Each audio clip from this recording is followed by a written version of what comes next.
Hello दोस्तों, आप सभी का स्वागत है आपके अपने यूट्यूब चैनल एसवी कहानियों पे। हम आपके लिए डेली नई हिंदी कहानियाँ लेकर आते हैं। जल्दी से चैनल को सब्सक्राइब कर लीजिए डेली नई हिंदी कहानियाँ सुनने के लिए। तो चलिए टाइम वेस्ट ना करते हुए आज की जो हिंदी कहानी है वो स्टार्ट करते हैं। आज की कहानी का टाइटल है आखिर क्यों लिया सुदामा ने कृष्ण का श्राप अपने ऊपर। सुदामा जी ना करते ये त्याग तो होती सारी द्वारका और सारी सृष्टि निर्धन और गरीब। आप सभी को श्री कृष्ण और सुदामा जी की दोस्ती का तो पता होगा। तो चलिए ये कहानी स्टार्ट करते हैं। एक ब्राह्मणी थी जो बहुत गरीब और निर्धन थी।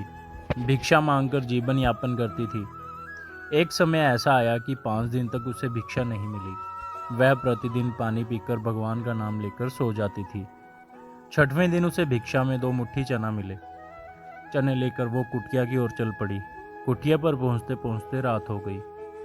ब्राह्मणी ने सोचा, अब यह चने मैं रात में नहीं खाऊंगी, प्रातःकाल वासुदेव जी को भोग लगाकर तब खाऊंगी। यह सोचकर ब्राह्मणी ने चनों को कपड़ों में बांधकर रख दिया और वासुदेव का नाम जपते जपते सो गई।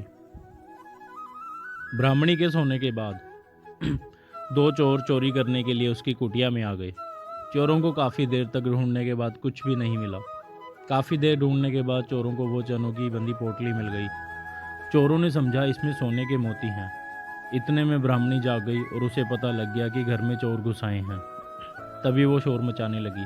गांव के सारे लोग चोर को पकड़ने के लिए दौड़े।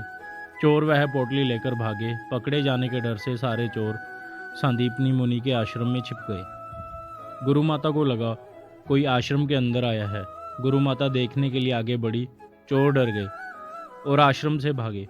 भागते समय चोरों से वह पोटली वहीं छूट गई।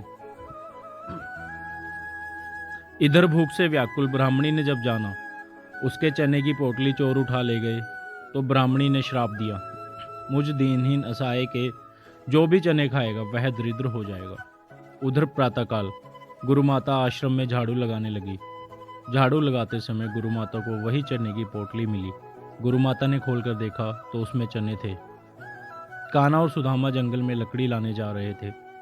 गुरु माता ने वह चने की पोटली सुदामा जी को दे दी और कहा, बेटा जब वन में भूख लगे तो दोनों लोग यह चने खा लेना। सुदामा जी जन्मजात ब्रह्मज्ञानी थे। उन्हें ज्ञात हो गया कि यह शापित चने हैं, इन्हें कान्हा को किसी सूरत में खाने नहीं देना है। सुदामा ने सोचा कि चने अगर मैंने त्रिभुवनपति श्री कृष्ण को खिला दिए तो सारी सृष्टि दरिद्र हो जाएगी। मैं यह चने स्वयं खा जाऊंगा, लेकिन कृष्ण को खाने नहीं दूंगा। और सुदामा जी ने सारे चने खुद खा लिए।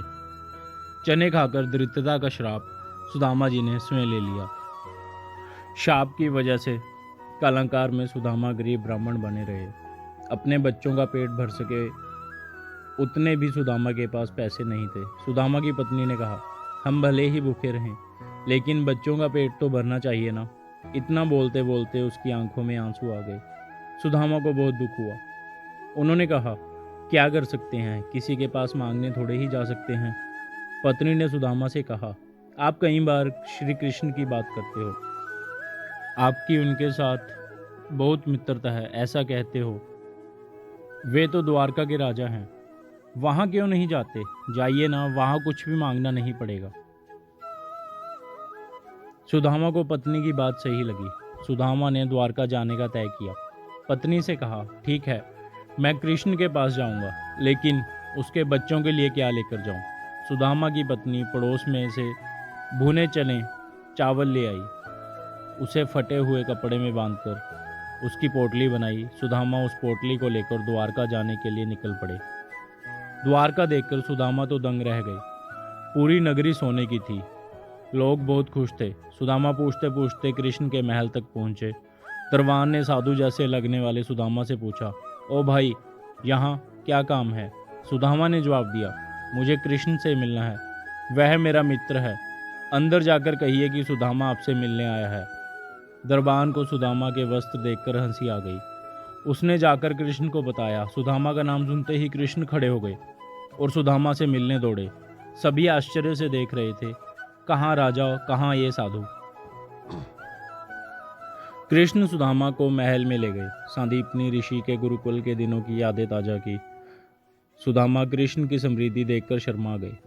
सुदामा पोहे की पोटली छुपाने लगे, लेकिन कृष्ण ने खींच ली। कृष्ण ने उसमें से पोहे निकाले और खाते हुए बोले, ऐसा अमृत जैसा स्वाद मुझे और किसी में नहीं मिला। बाद में दोनों ने खाना खाने बैठे। सोने की थाली में अच्छा भोजन परोसा गया। सुदामा का दिल भर आया। उन्हें याद आया कि घर पर बच्चों को पूरा पेट भर खाना भी नहीं मिलता है। सुदामा वहाँ 2 दिन रहे। वे कृष्ण के पास कुछ नहीं मांग सके। तीसरे दिन वापस घर जाने के लिए निकले। कृष्ण सुदामा के गले लगे और थोड़ी दूर तक छोड़ने गए। घर जाते हुए सुदामा को विचार आया, घर पर पत्नी पूछेगी तो क्या लाए हो, तो क्या जवाब दूंगा। सुदामा घर पहुंचे। वहां उन्हें अपनी झोंपड़ी नजर नहीं आई। उतने में ही सुंदर घर में से उनकी पत्नी बाहर आई। उसने सुंदर कपड़े पहने थे। पत्नी ने सुदामा से कहा, देखा कृष्ण का प्रताप, हमारी गरीबी चली गई। कृष्ण ने हमारे सारे दुख दूर कर दिए। सुदामा को कृष्ण का प्रेम याद आया।